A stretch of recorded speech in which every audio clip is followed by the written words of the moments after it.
Where did the name Goldfinch come from?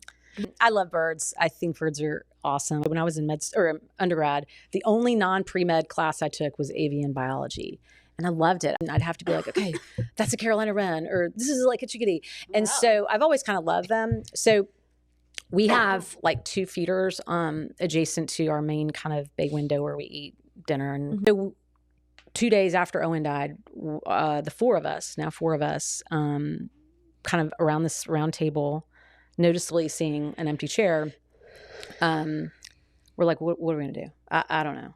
And then my husband, who is not a birder but has like the best eyes for catching things, was like, Liz, look at that goldfinch. And it was a goldfinch at the feeder. And the goldfinch is a very striking, beautiful, bright yellow bird.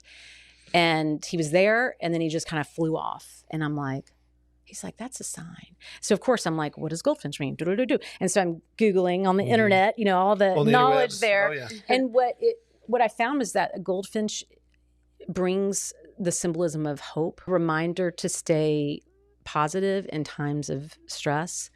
And I later learned that even it started in the pagan years before Christianity, but Christianity adopted this, is that birds are felt to be the souls of the recently departed. And what happened, and this sounds fruity, like I literally would roll my eyes if I heard the story and didn't experience it myself. I'm like, yeah, whatever.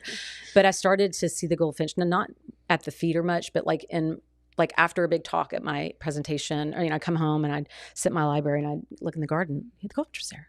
To like think about their mental health, say, well, what is this Goldfinch Foundation? Yeah. And it was so Owen. Owen was the brightest soul. I mean, he would walk in here and you would almost like feel the warmth in the room. And it was just like a natural, like, of course it has to be Goldfinch.